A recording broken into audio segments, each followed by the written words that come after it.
Roy Hunters. Roy Hunters. O podcast de marketing do InfoMoney.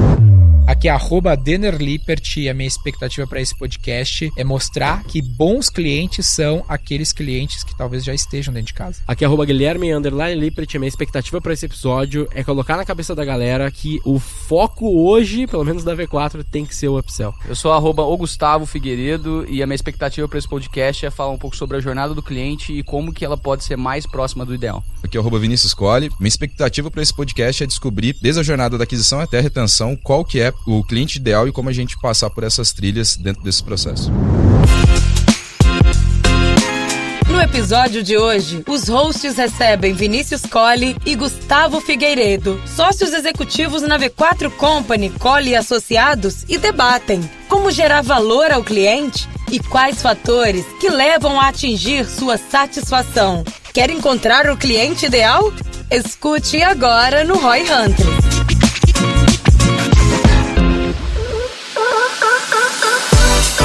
Só pra gente seguir aqui, não esquecendo, a gente tem algo que a gente não pode esquecer aqui, que tem um cheiro. Nice. Eu vou usar essa pra sempre, na moral. Mas sempre temos que falar aqui do nosso belíssimo patrocinador. Eu tô sempre com ele, estou aqui utilizando ele, não dá pra ver por quê. É minimalista, porque não tem os logos, não tem no bracinho aqui, mas eu não vou tirar o blazer pra mostrar. Mas a Minimal tá sempre aí com a gente, Minimal sempre Club. patrocinando, Minimal Club. Tem, Parceiraço. você pode comprar, parceiraço, você pode comprar tanto o aspecto deles de assinatura lá, que você recebe X, acho que é 8 camisetas por ano, facilita muito a nossa vida, não precisa pensar. Ou, se você quiser, você pode comprar ali as cores, os tamanhos, o seu jeito ideal ali, uma a uma. E melhor que isso, você pode comprar com um cupomzinho de desconto do Roy Hunters. ROI20, ROI20 é o nosso cupom, o nosso belíssimo patrocinador, Minimal Club. Se você é um Roy Hunter, tá aí um jeito de ter Roy. Exatamente. Vai pagar 20% menos e vai pensar menos na tomada de decisão de qual camiseta usar. Facilita muito a sua vida e dura demais. O seu custo por uso é muito mais eficiente. Já viu essa com a métrica? Minimal Club. Custo por uso de camiseta? Pensa nessa aí. Brava. Tá na descrição do podcast o link, pesquisa aí Minimal Club, ROI20. Lembrando que se você quiser estar aqui no Roy Hunters com a gente, é uma das premiações que você pode ter se participar do nosso programa de indicação do podcast. O link na descrição faz com que você crie o seu link, divulgue pra galera no seu stories, nas suas redes sociais. Quanto mais pessoas clicarem no seu link, você tem acesso a várias premiações que você desbloqueia, acesso ao nosso curso, livro e tudo mais. Inclusive, o campeão do ciclo, ele vem gravar aqui em São Paulo presencial com a gente, trocar uma ideia sobre o negócio dele que tá fazendo. Então, link também na descrição. Bora.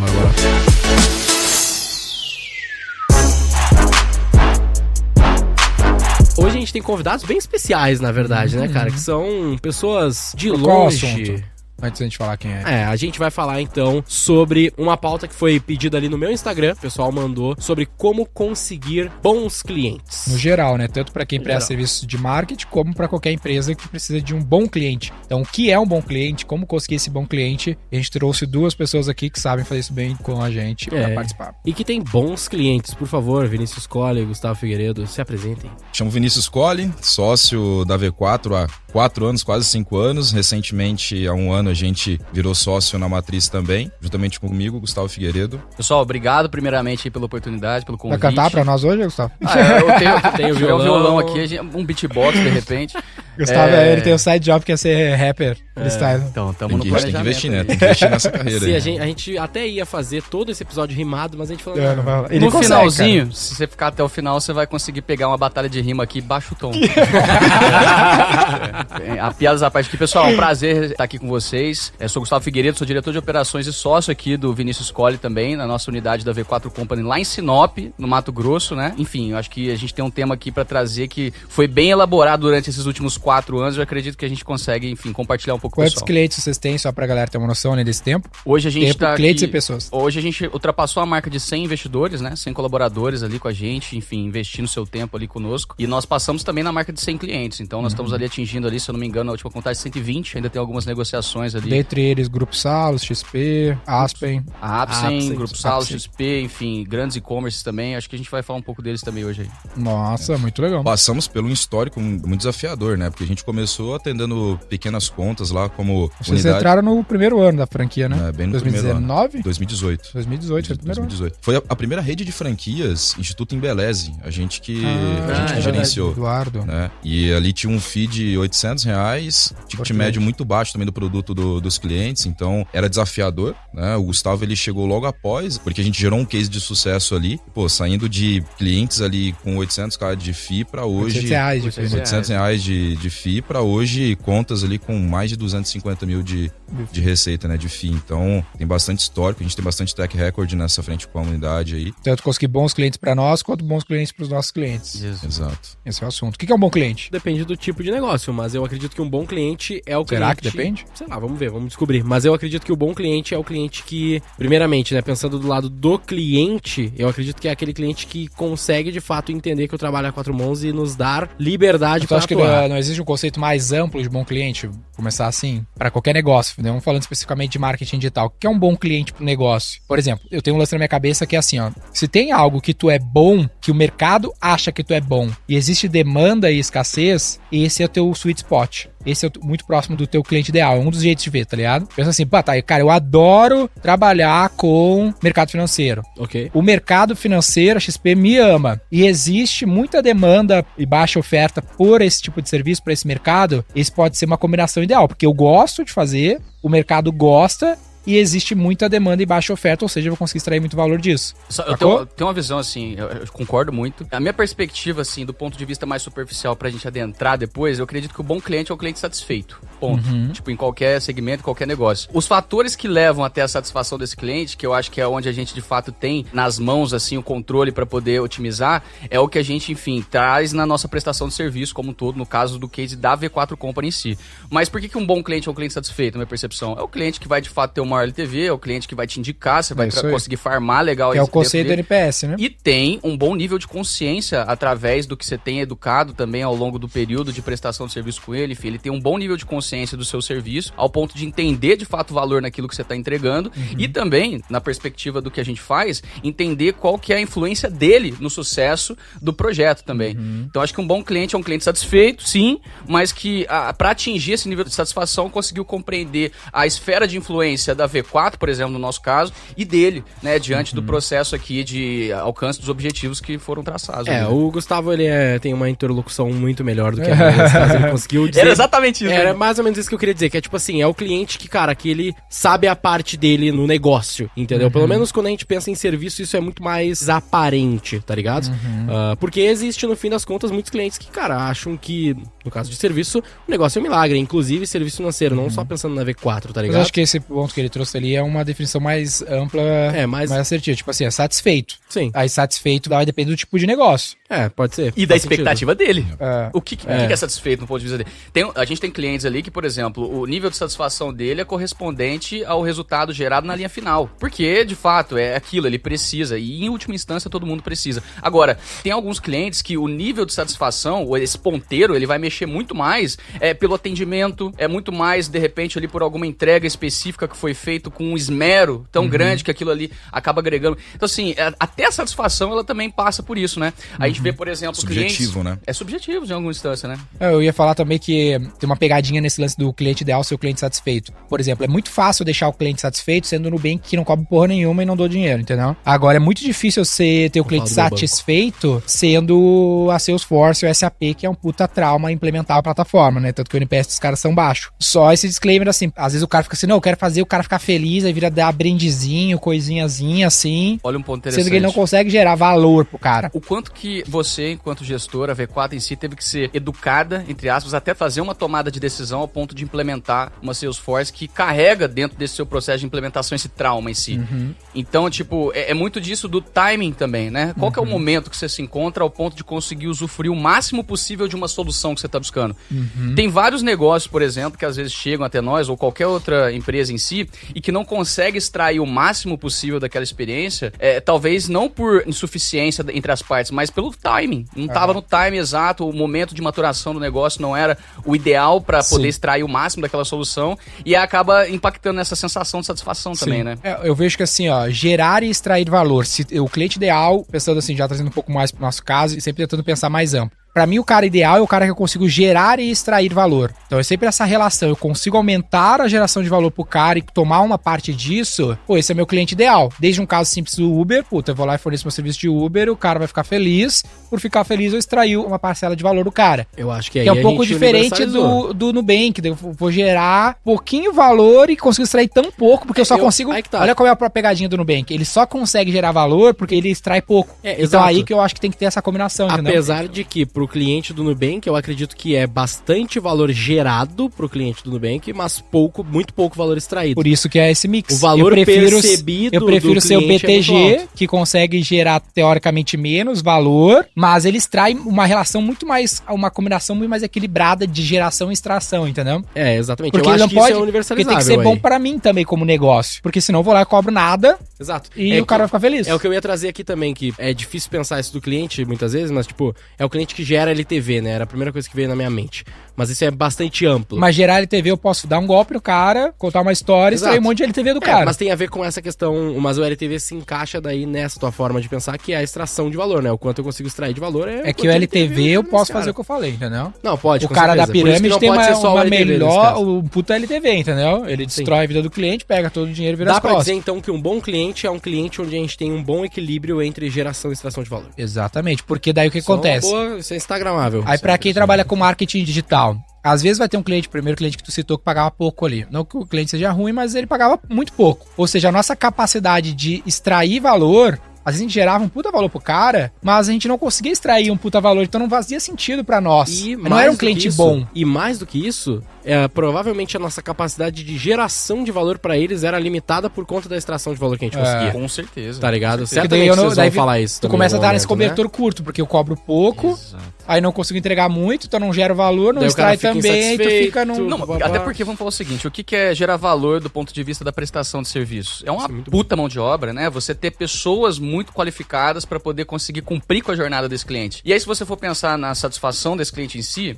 a gente tem fatores que estão ao nosso controle, estão ao nosso alcance, como, por exemplo, a jornada, implementar hotspots durante o processo, onde que a gente vai focar de fato em trazer esse encantamento desse cliente. E tem fatores que não estão no nosso controle. O nível de expectativa, enfim, o background, da onde que ele vem, qual que são os traumas que ele já carrega. Negócio, mercado. Então, assim, focando no que a gente tem controle, eu acho que esse é o grande lance, assim, pra gente pensar em como otimizar, tanto para quem presta serviços quanto para quem vende produto, o que tá no seu controle, assim, de fato, para gerar essa satisfação em si. E aí o foco nessa jornada do cliente e principalmente, e aí eu acho que, assim, pensando em mercado como um todo, educação no ponto de vista tanto da mão de obra qualificada continuadamente ali para poder melhorar essa experiência, quanto do cliente final em si, que é uma coisa que eu vejo a V4, assim, se preocupando desde muito tempo e hoje cada vez mais em elevar, de fato, esse nível de consciência. Porque a linha tênue entre ele entender valor que está sendo gerado e ele, de repente, não ver valor nenhum, é ele saber do que se trata aquilo ali. Então, eu acho que é uma baita iniciativa, o nível de consciência, através de iniciativas nossas, né? A gente é responsável por isso também. Sim. Se a gente for pegar aqui, a gente está falando de controle de processo, controle de qualidade, né, vindo da própria operação para gerar esse valor e um trabalho muito forte da própria operação, instituir isso dentro de cada um dos investidores internos, que é a própria educação, né? Porque, pô, eu, a nível de gestão, não consigo fazer uma educação continuada com 120 clientes na carteira hoje.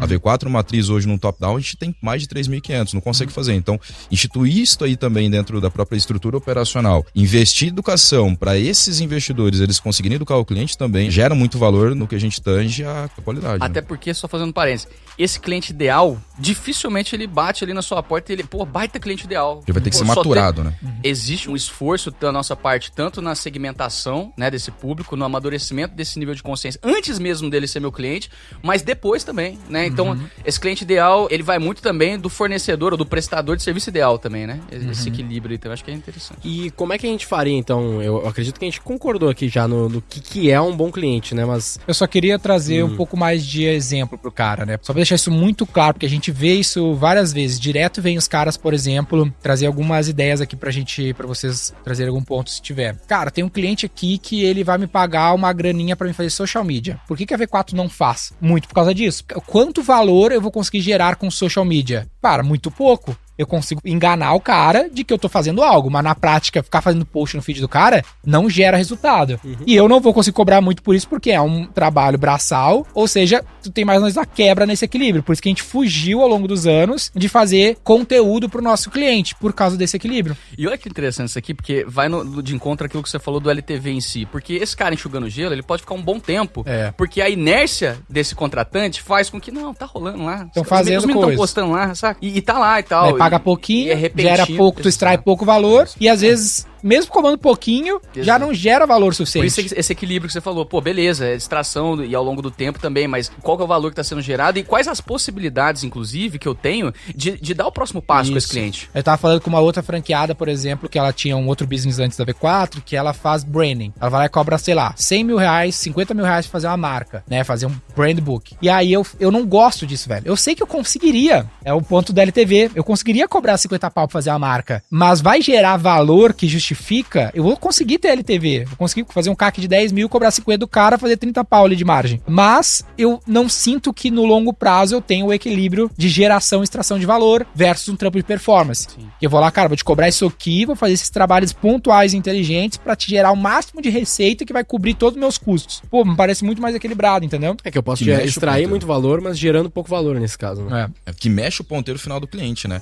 Fazer uma construção de marca, por exemplo, não vai mexer o ponteiro dele. Mas peraí, aí é que tá, só uma coisa, né? E geração de valor não necessariamente está diretamente relacionado com o resultado propriamente dito, certo? Dinheiro. Não necessariamente é só o monetário. A extração de valor também, não?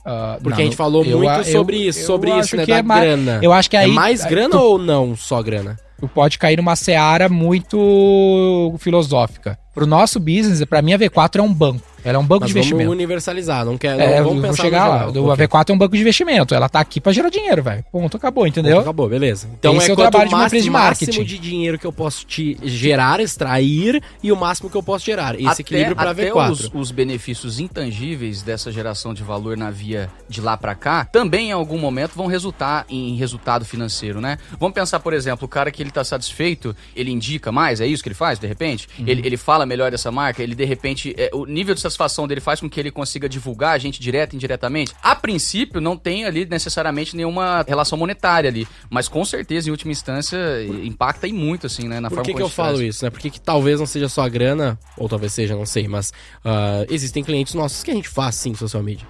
Por que a gente faz social media? E eventualmente até como over delivery, o que é isso? Isso é gerar valor também, mesmo que eu não gere dinheiro? É porque aí entra na parada do marketing em si, tipo assim, construir uma marca não gera resultado, fazer social media não gera resultado? Gera. Só que a velocidade versus o tamanho que ele vai gerar não é o mais rápido. Não é o mais eficiente, fato. Entendeu? Então, por isso que a gente não foca tanto em fazer esse tipo de coisa, mesmo que em alguns casos ele eventualmente faça. Sim. Mas pra tentar universalizar, o que eu penso assim? Sempre é resultado, mas se eu sou um hotel, o meu resultado não é muito diferente do resultado que a V4 gera pro cliente, né? Eu tô vendo... Totalmente. Vendo uma experiência, o cara curtir o rolê, sei lá, se sentir bem servido e pá. Marcar a vida do cara pra ele se lembrar dessa experiência, vai ser esse tipo de geração de valor que ele vai ter, porque não é ROI, né? Não é dinheiro. Exatamente. Então eu, como hotel, vou cobrar o menor preço possível e hospedar o cara. Tem gente que pensa que é isso, entendeu? Sim, o cara faz um quarto trash pra cacete, super abaixo de um low budget qualquer aí, e, velho, não consegue gerar, não consegue crescer o business. Aí tu vem um Fazano, que tem menos quarto, cobra muito mais caro e é muito uma referência, porque ele cobra muito mais caro, mas a geração de valor, que é subjetiva pra cacete nesse exemplo, é muito maior, sabe?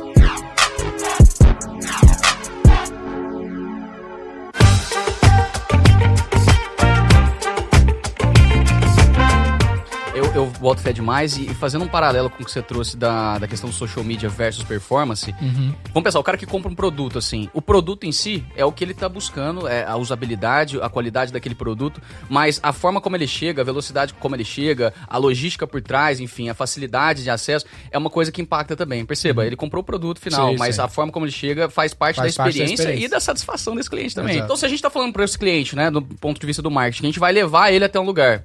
O caminho também, ele vai envolver certas questões que vão estar além do que realmente ali o produto final, o resultado final. E, eventualmente, pode ser que o social media, que é o exemplo que tá na mesa, ele acabe entrando nessa equação também. Exato. Esse cara, por exemplo, a gente falou sobre satisfação versus percepção de valor. Ele percebe isso aqui muito mais que isso aqui, de repente, sabe? Em alguns momentos, dependendo, inclusive, do nível de consciência. Até eu conseguir, por A mais B, mostrar o caminho, identificar as alavancas de crescimento do negócio dele, isso aqui acaba sendo um fator determinante para ele conseguir abrir a mente para essas outras coisas também. A gente tem alguns clientes que acabam entrando dessa forma. Agora, o core business em si, você apontar para dizer a V4 faz isso, é o que faz com que, no meu ponto de vista, a gente tenha coerência. E a coerência também impacta na satisfação. É porque eu vejo assim, ó, o social media e o branding, por exemplo, que são duas entregas clássicas desse tipo de negócio, elas, pra mim, são o cara fugir do resultado. É muito fácil. Desculpa, né? Ele vai dar uma é muito fácil eu te entregar um brand book. É uma atividade, não há... Ele não se compromete. Pode ser um que vai achar menos bonito, um pouco mais bonito, mas tu consegue controlar quase todas as variáveis pra entregar um bom brand book, um bom social. Tem início, meio e fim. Agora, eu não garanto o resultado, entendeu? Eu não consigo chegar no resultado. Como o resultado é difícil pra caralho de gerar, melhor eu entregar só branding, pá. Sim. E o cliente vai falar assim, puta, velho, será que isso vai gerar resultado? Não vai, mas foi esse cara que me vendeu. Pra mim, no exemplo do hotel, é a mesma coisa que eu falar, ó, tu vai ficar hospedado. A experiência, velho, atendimento, não sei se vai ser bom, não sei se a experiência vai ser memorável, mas tu vai dormir num quarto aí, pô. Exato, sabe? Exato. Mas eu vale garanto ressaltar, que vai ter uma cama lá. Né? Mas vale ressaltar que assim, pessoal, hoje a gente coloca o social, por exemplo, como um dos nossos over-deliveries dentro das nossas entregas. Mas né? ele é um over-delivery. É um over-delivery. Ele não é um meio, né? No fim das contas, a gente não fala assim, puta, velho, te cobrei pelo Não tô social. anunciando isso como se... Desculpa, ele não é o fim pra isso, né? Ele é um meio pra gente poder alcançar os resultados. A gente tem vários clientes hoje que a gente faz upsell lá de social, porque o cliente mesmo, ele chega até nós querendo, ou trazendo essa necessidade, né? E aí até é uma situação que a gente começou a instituir dentro da empresa, que era uma vertical que a gente não pilotava. A gente começou a pilotar, a gente viu que fazia sentido dentro da carteira que a gente tinha hoje, mas o meio para alcançar o resultado poderia ser o social. Gerava valor e... Por que a gente chegou nessa dúvida, né, nessa questão? Porque no caso do social, a geração de valor para o cliente, ela não é a mesma geração que a gente tava falando antes. A geração de valor pro cliente não é ROI nesse caso, é outra coisa. Não, ele é ROI, velho. Ele está fazendo somente porque isso é necessário pra entregar ROI. É meio, é tipo, tu não compra, topo, né? Tu não compra o frete da Amazon. O frete é necessário pra entregar o produto na tua casa. Então o social, o que ele tá dizendo é que às vezes ele é o frete da performance. Eu vou precisar fazer o frete. Eu tenho que trabalhar esse topo de funil e assim, tem um parênteses também que... Mas o ponto é eu falar assim, eu tô vendendo frete. Exato. Não, eu não tô vendendo frete, cara. Eu tô vendendo produto na tua casa. Produto na tua casa precisa de frete. A analogia é essa. Aí esse frete pode demorar mais, pode demorar menos. E é esse que é o grande lance. Tem formas de você fazer um social mais alinhado com uma estratégia de performance que realmente faça sentido. Então tem aquele social lá da agência do bairro, né? Que vai pegar e fazer bem esse trabalho sem compromisso nenhum com o resultado. Postagem do dia do índio. Exato. E tem o que a gente faz, que é tipo, cara, o que os meninos ali estão fazendo do ponto de vista da estratégia, no tráfego, o que tá sendo pensado nesse mês pra trabalhar essa oferta? Ah, é isso aqui? Então toda a linha editorial vai ser estruturada de acordo com isso e nós vamos medir também o engajamento disso, impactando nas dinâmicas de anúncio que nós estamos fazendo. Então, assim, esse frete, ele pode demorar 20 dias, 30 dias, ou ele pode realmente ser um frete de um dia que funciona, chega bem e te entrega. Sim. E às vezes esse resultado, eu sei que a maior parte das pessoas que estão nos ouvindo, ainda trazendo um pouco pro exemplo do marqueteiro, o cara pensa em aumentar a receita, mas às vezes o teu serviço pode ser reduzir o custo de uma receita que já existe, que é um pouco do que faz a XP lá. A XP encontrou na V4 um jeito mais eficiente de fazer o que já faz. Não necessariamente a gente aumenta a receita deles, mas eles encontram na gente uma forma de fazer o que eles já fazem de um jeito mais eficiente financeiramente para eles, gera valor, a gente consegue extrair um monte de valor, a conta fecha de cliente ideal. Esse é o ponto que eu quero chegar para universalizar, é o que é o valor exatamente. O valor é o resultado que o cliente percebe, pô. É, exatamente. Porque não necessariamente vai ser sempre monetário. Em alguns casos necessariamente não. No hotel não é monetário. No hotel não é monetário, o Airbnb não é monetário, que também tá nessa casa aí. O Spotify, por exemplo, né? Qual que é a maior extração de valor e geração de valor pro cara do Spotify? Pô, pensa, tem todo o contexto do Spotify ali, né? Mas como é que tu ouvia música antes do Spotify? Pô, tu tinha que comprar um CD, baixar no LimeWare, no 4Share. Ou comprar a música, era X reais por música, ou piratear a música, que era ilegal, podia ser preso. Aí o cara vem, cara, eu te coloco todas essas músicas no teu bolso por o preço de uma música no iTunes. Pô, tô te gerando um monte de valor até no monetário. Inclusive no monetário. Inclusive no monetário, por um valor pequeno, pro Spotify, quanto custa pagar isso pro artista versus quanto o cliente vai esticar de receita. Puta, fechou a conta perfeitamente, entendeu? Alta extração de valor e alta geração de valor. E tu pode justificar até monetariamente aí, no caso. O fato da gente estar, por exemplo, o Spotify, o fato de estar sendo constantemente abastecido, e é uma coisa que a gente tem que trazer pra nossa realidade também, o que tá mudando? Porque uma coisa é você fazer essa percepção de valor numa primeira instância, no primeiro momento, no primeiro mês, no primeiro período de contrato. Outra coisa é continuamente você conseguir fazer com que isso daqui realmente seja algo de valor ao longo do tempo, né? Legal. E aí vai além de simplesmente reter, é o que leva de fato essa retenção a acontecer. Da mesma forma como a gente sobe um novo álbum no Spotify, a gente sobe uma nova feature aqui no que tá sendo prestado como serviço. Eventualmente o social é uma delas? Não sei, pode ser. Mas tem coisas que vão acontecendo que vão fazendo com que aquele nível de satisfação, ele consiga também ser trabalhado ao longo do tempo. Aí é Ele quase, não é estável, estagnado. Aí é quase como um relacionamento, né? Total, Quando começa um relacionamento, né, cara, tá naquela euforia. Com o tempo, aquelas paradas passam a gerar menos resultado. Precisa criar outras formas de gerar esse relacionamento e manter esse balanço equilibrado, né, pô? O que era novidade já não é mais, então eu preciso trazer Tu tá no shape não... quando começa, aí tu começa a ficar gordo, aí é... 30 segundos já não é mais o suficiente. 30 segundos, o cara tá uma máquina.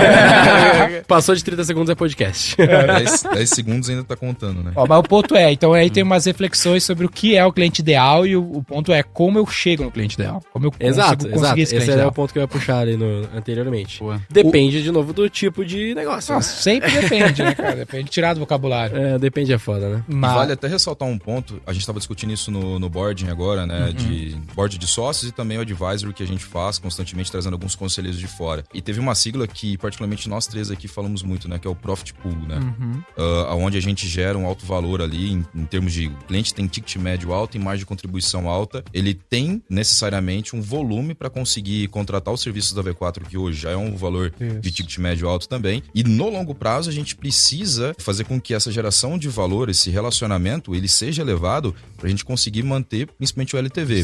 E aí uma das coisas que a gente faz também, além que a gente aprendeu agora, né, o que é o Profit Pool, né, mas a gente indiretamente a gente já olhava para esses indicadores, mas não com essa sigla. Mas a gente também olha para dentro da nossa estrutura operacional hoje e avalia as taxas de retenção por safra e mais do que isso, as taxas de retenção por cohort que a gente tem. Quando a gente fala cohort, a gente tá falando de segmentação, segmento de mercado. Então, por exemplo, tipo de cliente. Tipo de cliente.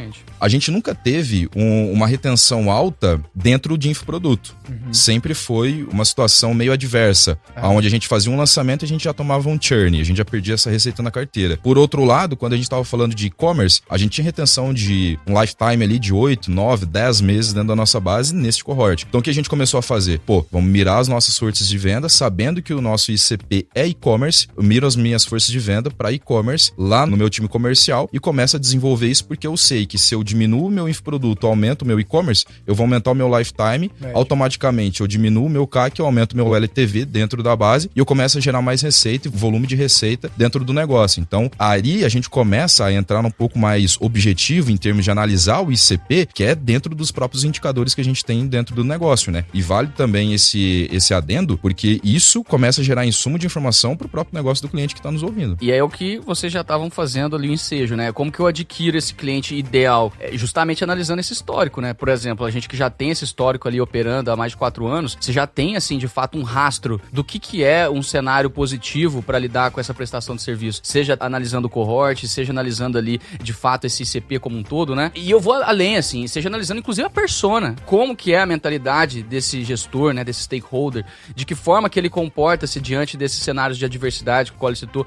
Então, eu acho que o primeiro ponto para entrar nisso aí, já fazendo a introdução, é análise de histórico dentro do que você tem. É isso aí. Faz sentido. Eu também quero jogar mais uma na roda aqui, que é o seguinte, tipo, como que o cara pode fazer isso se ele talvez não tenha uma base grande o suficiente ainda pra ter esses destaques. Não é que ele, não vamos dizer que ele não tenha track record, mas vamos dizer assim, que ele tem poucos clientes. Digamos que ele seja um prestador de serviço, ele tem 30 mas clientes. O Corey falou de duas coisas. Uma coisa é a segmentação. Segmentação, pra mim, isso é ter base. Não tem base é outra história. Ok. Aí ele falou um lance ali que é o lance do Profit Pool. A gente sempre fala de LTV sobre CAC, mas uma coisa é assim, o meu cliente tem um puta LTV sobre CAC, mas o produto dele custa R$50. Então ele gera, sei lá, R$300 de margem por venda. Pra mim fazer volume de profit, né, esse Profit Pool, essa piscina de lucro, eu preciso fazer muito volume de venda. Tá ligado? É muito o cenário do e-commerce nesse caso? É, cenário de e-commerce, por exemplo. Qual é a chance de um e-commerce B2C que não tem retenção conseguir entregar muita margem? É difícil. Margem. versus matar um leão por dia, nesse caso, tá? Entendi. Versus a franqueadora, que a gente já falou aqui. A franqueadora, o cara vai lá e vende uma franquia, 50 pau de taxa. A piscina de lucro é muito grande, então eu consigo comer a parte, né? Gerar valor, vende uma franquia, 50 pau de margem e consigo extrair um pedaço desse valor. Se for 20%, é muito melhor que no caso do e-commerce, eu vou ter que fazer muito volume de ações de venda pra conseguir fazer isso. Imagina é impossível tu ter uma comissão de 10%, 20% sobre uma venda de um e-commerce.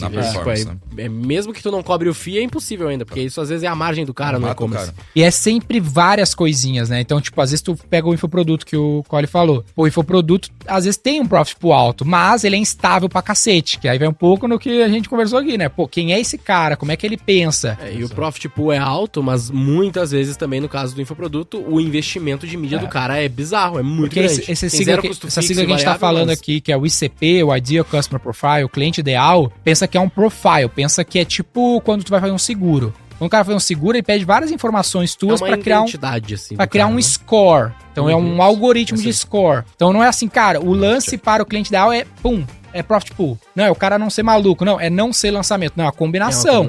Tem lançamento que o cara é bom, é consistente, pá, infomoney mesmo e vai legal. O próprio caso do lançamento é o quê? O que é o lançamento que a gente pega hoje? Normalmente é o lançamento que já rodou algumas vezes com resultados consistentes e tem uma visão de que, nesse caso, tem um caminho, né, pra seguir. E mais que isso, não só digo mais como vou além. Esse caso do lançamento específico é quando esse cliente ideal, ele enxerga lançamento como uma estratégia dentro de um negócio, não como o fim em si mesmo. Ali ele, não deu bom, vamos analisar as possibilidades e de repente tomar uma outra ação que seja mais rentável do que essa. Esse cara ainda tem o LT maior, tanto que a gente já teve. Agora, realmente, aquela galera que entrou na onda e que foi nesse caminho, realmente, não dá pra surfar a tendência e achar que vai ficar tudo bem só. E a gente rodou lançamento suficiente pra saber que, pelo menos da minha experiência, né, eu sei que ali vai ser na casa de 3 lançamentos em diante. Por quê? Existe um ciclo. Porque o primeiro lançamento é muita demanda reprimida, o segundo lançamento já é um pouquinho pior, se o cara fez 13 e tá indo bem, é porque ali o cara tem, pelo menos na estratégia de lançamentos, uma consistência decente, tá ligado? Veja bem.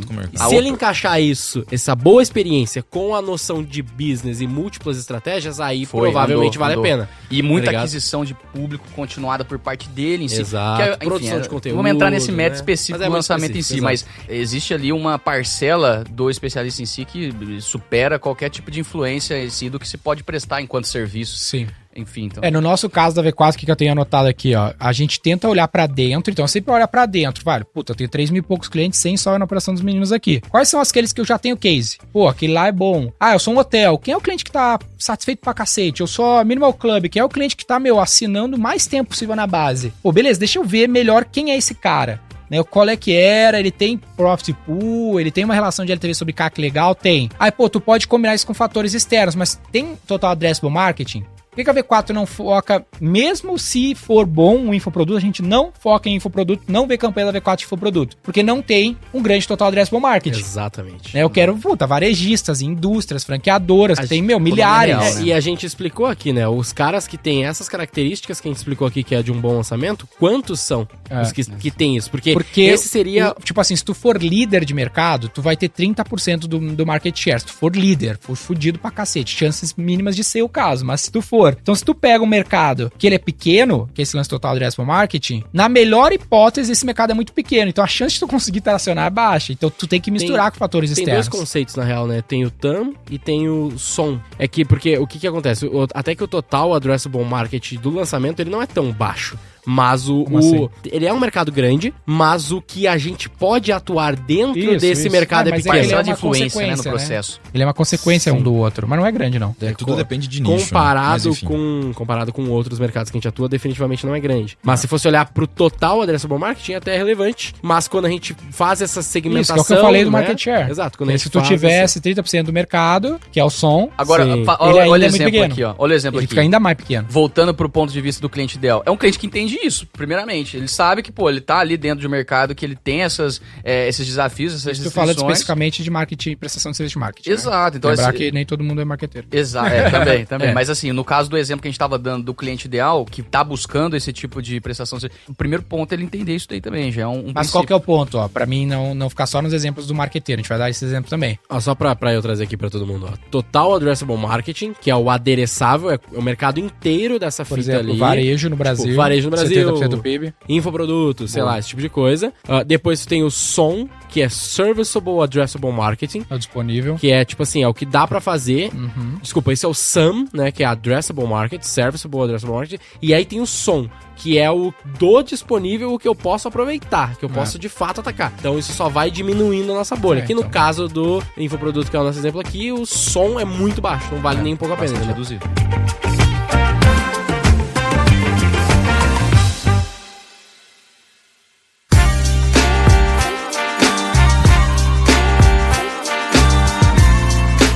O que eu tava falando aqui, ó, pra não ficar só nos exemplos do marqueteiro. Pega a Minimal Club. Ela fez essa análise. Pô, ela descobriu que, por exemplo, o cliente que tem melhor relação de LTV sobre CAC, um ótimo profit pool, que ela gera valor e extrai um valor bacana, é, por exemplo, o empreendedor. Pô, o empreendedor é um cliente bacana. Então, puta, eu defini. Pô, o cara entende que, ser minimalista é mais eficiente, todas as paradas aqui que vocês estão fazendo.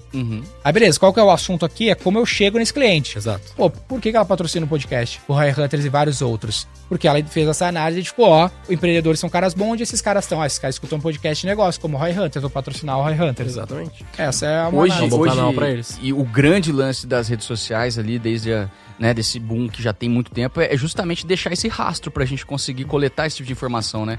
Hoje, basicamente, a qualquer tipo de intervenção online que você faz, você tá dando informação do seu comportamento de todas as formas possíveis. As empresas que estão em busca desse cliente ideal, justamente se apoderam dessas informações para conseguir traçar um perfil, né, uma persona, que até um tempo atrás você não tinha essa quantidade de informação para poder targetear de tal forma como a gente consegue hoje. Então, assim, além de analisar histórico, que é um primeiro ponto que a gente falou, é de também conseguir construir essa persona de forma muito bem alinhada. E uma das formas que o Gui até citou, pô, e o cara que não tem, né? O cara que não tem, de fato, ali uma carteira de clientes para poder olhar para dentro. Ele tem ali a possibilidade de trabalhar um benchmark muito foda, né? Para poder analisar também como que o concorrente se comporta nessa pesquisa de público. E, cara, dali você com certeza tem um ponto de partida que vai te colocar. Mas quando tu não tem base, tu tem que fazer um focus group daí, entendeu? Porque daí Também. tu não tem uma análise quantitativa, tu vai fazer uma análise qualitativa. E aí tu trocar uma ideia e sentir alguns tipos de cliente que conseguiria ter essa melhor relação de geração e extração de valor. Mas só fazendo uma outra jogada, por exemplo, quando a gente fez essa joint venture com a Infomoney aqui do Roy Hunters, dando contexto pra galera, um podcast que a gente tinha, e a gente gravou um episódio com o CMO da Infomoney, ele precisava de um podcast marketing, a gente fez uma joint venture pra produzir juntos. Pra nós fazia sentido, porque quem é o nosso público, que tá falando bastante aqui, é o cara que é dono de negócio, que tem alto nível de consciência. Esse cara é o melhor cara pra nós, porque ele vai entender e pá, investir. Pô, esse cara lê Infomoney, pra nós esse cara é legal. E pra Infomoney que vende produtos de educação, coisas do gênero, abre conta na XP e outras coisas, o público de empresários com alto poder aquisitivo é um público legal.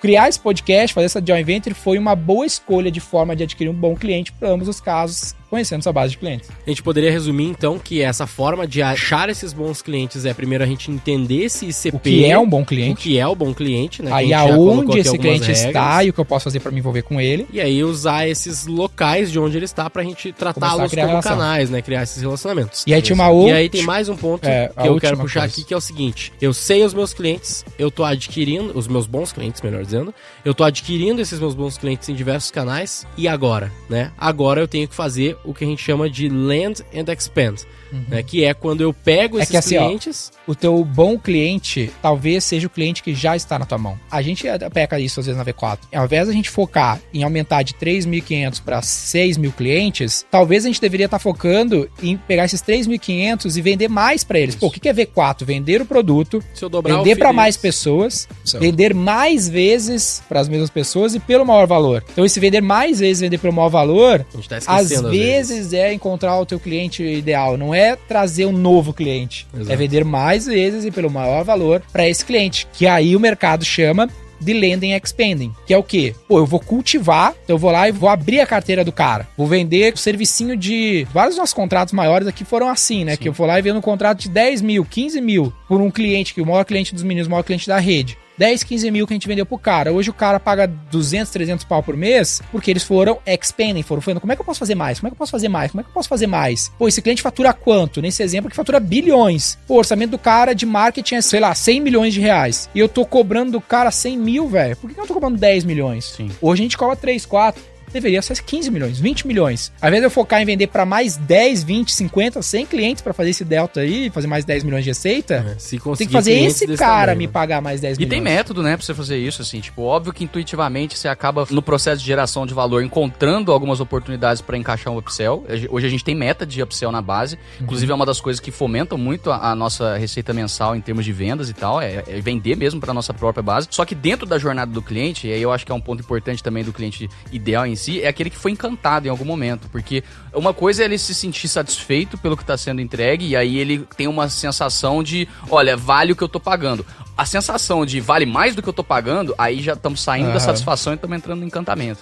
Acontece alguma coisa entre a minha entrega e o que eu tô propondo de próximo passo, de próximo nível, que faz com que a gente consiga argumentar dessa forma. O resultado em si, com certeza, não tenha dúvida. Mas existem outros fatores ali na jornada desse cliente, e aí a importância de você ter um framework muito claro, né, de quais são essas etapas, de como que você está revisitando a sua entrega para ele, vai fazer com que você crie esses ambientes de negociação. Isso. E aí você procura esses ambientes de negociação. A gente roda NPS mensalmente. Matriz roda NPS, a gente roda NPS, a gente vai fazendo. O NPS, ele já vai me dar essa noção de temperatura e junto com essa entrega continuada, eu vou conseguir também encontrar esses ambientes de negociação. Sim. Então, assim, você cria esses ambientes, não é que eles surgem e aparecem. E tu tem que te desdobrar sobre o cara. Então, às vezes, tu vendeu um serviço pro cara e tu, beleza, vira as costas, toca o trampo aí, vou conseguir outro cliente pra vender isso. Não, mas deixa eu ver, quanto a empresa fatura? Puta, eu tô te cobrando 10 mil, 50 mil por ano. Ou sou um consumidor, fui num hotel. Fui lá no hotel e, pô, eu gastei 5 mil numa semana lá de férias. Ah, beleza, vou focar em outro cliente. Não, mas peraí,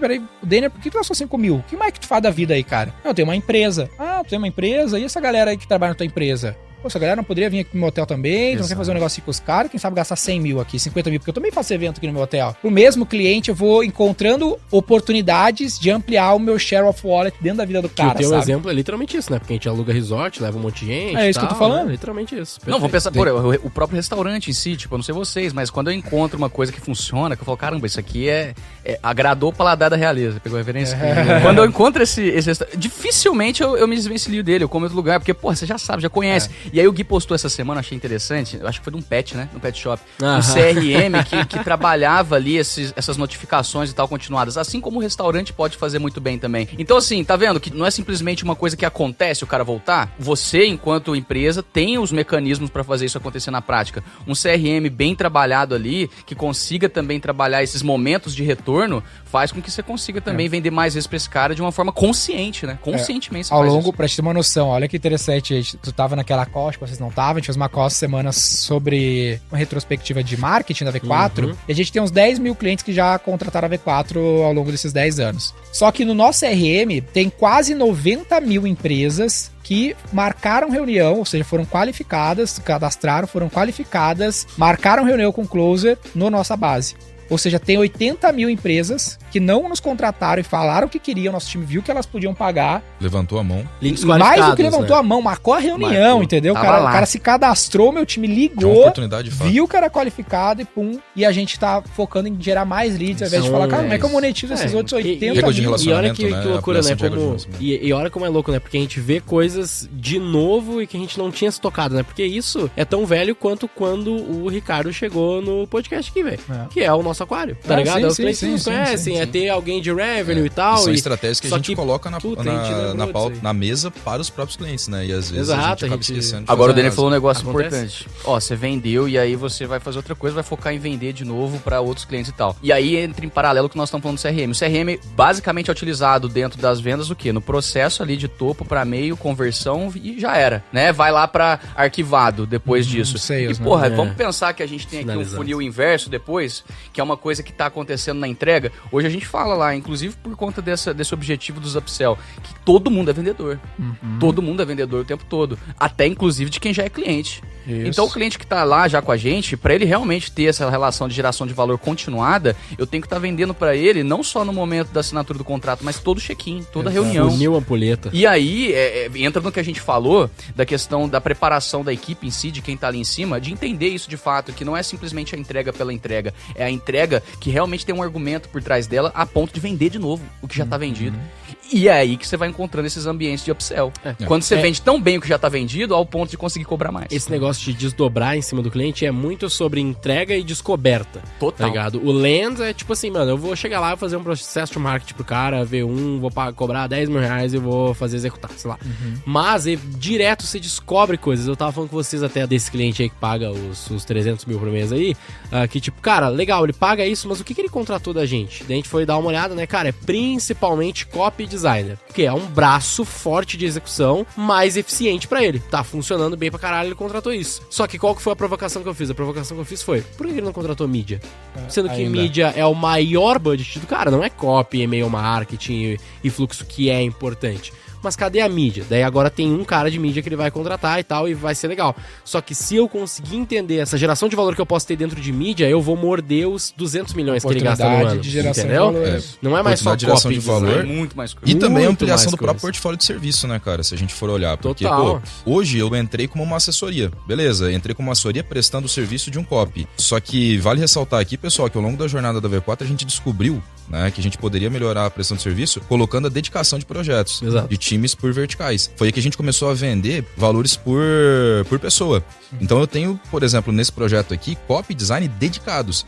E antes, na estruturação São da 10, assessoria média, são 20 pessoas? são mais ou menos cerca de 20 headcounts que a gente tem E lá são dedicados. poucas empresas no mercado que fazem isso que nem a V4 faz. Poucas empresas. A gente descobriu até algumas no próprio board lá, né? Mas assim, o grande lance é abrir o nosso próprio portfólio. Pra nós, era meio que irreal isso, né? Vender dedicação de times, a gente não tinha... Porque o histórico com a V4, com essa base que a gente já atendeu com mais de 10 mil clientes, era o compartilhamento desses projetos. Muito pouco né? budget, né? A gente não achava, não budget, conseguia enxergar que existia essa exatamente. oportunidade de extrair esse valor do cliente. Porque Exatamente. sempre foi o foco. Então, extraindo o valor, sabendo que eu tô conseguindo extrair valor, como que eu aumento meu próprio portfólio de serviço, Mas né? tem um E aí a detalhe gente aqui, ó. foi para um próximo nível, que a gente Eu fala um acho- rito de passagem, que é essa Eu dedicação acho que a gente desses não projetos. viu isso muito por julgar o bolso do cliente com o nosso bolso. A gente exato. começou do chão. Então, a gente tinha essa mentalidade. Quanto mais barato eu cobrar, Bootstrap. melhor. É igual o ticket médio, né, mano? Tipo, sempre que a gente queria aumentar ticket médio, todo mundo era, Isso. caralho, Animador, fudeu, né? como É isso que eu aumentar vou de 3 vender, pra né, agora? 4. Isso que eu tava falando no Mudou, começo. Tu tem que olhar pra tua geração de valor e comer um pedaço dela, até percentual. Então, quanto mais valor tu gerar, mais percentual tu consegue morder. Não olhar assim, de dentro pra fora, quanto que é o preço que eu consigo cobrar mais barato possível. É, pode crer. Exato. Tem um outro lance também que a gente tava falando sobre essa, que eu coloquei aqui na mesa, né? Que é essa abertura de prestação de serviço. Eu vim do desenvolvimento de sistema, de software, né? Desde os meus 15 para 16 anos, eu desenvolvi produtos. Uma coisa que eu sempre vi dentro da venda do produto era venda por modulagem. Então, o cliente, ele queria somente o financeiro. Era um valor. O cliente queria financeiro, vendas e clientes. Era outro valor. Ao longo da jornada desse cliente dentro da esteira, a gente conseguia sair de... O cara comprou financeiro, a gente conseguia colocar mais uma modulagem, aumentar o ticket ele ia médio. pra 15 mil. Entendeu? Mensalidade. E aí eu tô fazendo um contraste aqui com outro tipo de negócio, né? Pra ter uma percepção mais ampla também, que não só do marketing como um todo, do que a gente tá falando aqui. A ideia é a mesma, né? Porque no fim das contas a gente também acaba atuando dentro de uma parte do negócio que que afeta muitas outras partes, né? O mais óbvio aqui é o aspecto de vendas, né? Que a gente cada vez mais ajuda os clientes nas vendas, até chegando no nível de fazer parte do processo de vendas do cara dentro de casa, né? Então, isso foi um dos primeiros impactos que a gente teve. Lá atrás a gente queria fazer, né, CSC, esse tipo de coisa com qualificação de lead pros clientes e tal, porque os caras não conseguem Sim, fazer sim, sim. isso. Mas Então, isso é uma forma de expandir dentro do cliente, né? um recado final, assim, que a gente já falou aqui em outros episódios, mas vale lembrar que o bom cliente, ele conhece outros bons clientes. Total. Né? Estagiário vive com estagiário, gerente com gerente, diretor com diretor, empresário com empresário. Então, quando tu identifica esses clientes que tu encanta, puta, velho, tu tem que tirar a indicação desse cara, tu tem que O conseguir... acesso ao networking após isso é fundamental. Só pra gente voltar rapidinho aqui nisso, É o lookalike, É, manual. A inclusive, gente é uma deu coisa que a gente muitos- tá fazendo, só interrompendo ali, Claro, é uma coisa que a claro. gente tá fazendo exatamente agora aqui em São Paulo. A gente tem uma das Lookalike manual. um lookalike manual, mas a gente tem uma das melhores carteiras que estão dentro dessa região, tem um grande parceiro de negócio que a gente chegou até aqui para fazer a produção de um próprio podcast, e esse cara, esse cliente já conectou a gente com diversas outras contas. E ele é o Bem cara que fala o relevantes. seguinte, Cole, e eu vou usar as palavras dele, que outras pessoas já ouviram falando também, mas é do Sullivan Franz que eu ouvi falar pela primeira vez, que você, na busca desse cliente ideal, tem que sair da sua empresa. O seu cliente ideal não tá dentro da sua empresa. Você tem que ir pra rua, né? Você tem que conseguir, de fato, fazer essas conexões gerarem, de fato, oportunidades. Então, eu acho que é muito disso também, né? Você se expor a esse tipo de situação. E um outro parêntese também, que é uma coisa que qualquer segmento pode fazer, qualquer pessoa pode fazer, e muitas vezes, tomado pelas urgências do dia a dia, as pessoas não fazem, que é conversar com o cliente, né? De sentar, ligar, trocar uma ideia. Você tira muito insight, se aproxima, estreita um relacionamento e vai pra rua, né? Vai buscar essas oportunidades que elas estão aí. E só pra fazer um aspecto de óbvio, precisa ser dito aqui, né? A gente ficou nesse papo de Land and Expand, a gente ficou muito em serviço, mas na prática, se eu for estender isso pra produtos, a ideia é similar, né? Fico pensando que eu falei da Minimal. Fico pensando na Apple também. Tipo, no fim das contas, o que a Apple faz pra expandir, né? Ela vai acabar ou colocando serviço ou colocando mais produtos. Que seria, sei lá, o AirPods, um iPad, os próprios mix, né? Vai aumentando deles ali, né? Expanding dentro da base de cliente dela. Da share of wallet, entendeu? Quanto que ela tinha de share of wallet das pessoas 10 anos atrás versus o que ela tem hoje. Que é o famosíssimo e conhecido ecossistema da Apple, né? Que ela foi desenvolvendo ao longo do tempo. E do Facebook, da Meta, a mesma coisa. Por que ela comprou o WhatsApp e o Instagram? Hoje, quanto tempo da tua vida tu passa dentro do ecossistema da Meta, tá ligado?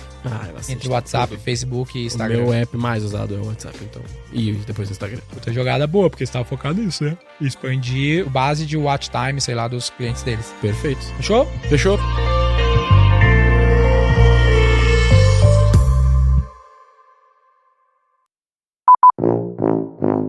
Aqui é @Dennerlippert e a minha expectativa para esse podcast é mostrar que bons clientes são aqueles clientes que talvez já estejam dentro de casa. Aqui é @Guilherme_Lippert, a minha expectativa para esse episódio é colocar na cabeça da galera que o foco hoje, pelo menos da V4, tem que ser o upsell. Eu sou @OGustavoFigueiredo e a minha expectativa para esse podcast é conseguir entender um pouco mais sobre a jornada desse cliente e as formas como a gente pode fazer com que a gente consiga atingir a satisfação dele e assim conseguir gerar mais bons clientes ideais aí também. Muita expectativa, isso é difícil de entender. Muita Vamos voltar. Posso refazer? Eu odiei essa, foi horrível. Corta ali, dá pra Você quer fazer de novo? Eu ia falar da jornada também. Eu gostei dessa, cara. Acho que ela vai ficar no ar, hein? Eu vou sintetizar. Posso? Boa. Sou @OGustavoFigueiredo e a minha expectativa para esse podcast é falar um pouco mais sobre a jornada do cliente ideal para gerar e ter insights ali sobre aquilo que a gente pode fazer. Porra, velho, ficou tão longo quanto o outro. Ficou tão longo quanto o outro e ficou menos expectativa, porque a tua expectativa é falar sobre X. Vamos lá. Vamos lá. Eu sou @OGustavoFigueiredo e a minha expectativa para esse podcast é falar um pouco sobre a jornada do cliente e como que ela pode ser mais próxima do ideal. Sabe que vai ficar as 3 no Sabe que você tá ligado que poderia ser assim, aqui é @OGustavoFigueiredo, minha expectativa pra esse episódio é conseguir terminar e fazer a expectativa em alguma vez. Eu posso fazer essa?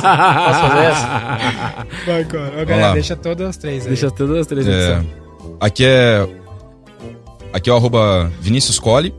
E a minha expectativa para esse podcast é que a gente possa descobrir o processo desde a aquisição até a retenção, como a gente fazer um processo de... Caralho. Tem que brifar, pô. De retenção e até a aquisição do nosso cliente. Não, tava indo bem, velho. Descobrir o processo de aquisição até a retenção, descobrindo o cliente ideal. Bom, vamos lá. 3, 2, 1. Aqui é arroba... 3, 2, 1, aqui é @Vinícius Colli. 3, 2, 1, aqui é @Vinícius Colli. Minha expectativa para esse podcast é descobrir, desde a jornada da aquisição até a retenção, qual que é o cliente ideal e como a gente passar por essas trilhas dentro desse processo. Então, aqui é @Guilherme_Lippert e a minha felicidade desse episódio é que os caras são pior que eu no O cara pratica todo dia, tá? E eu vim pensando desde o início essa headline. Vamos lá.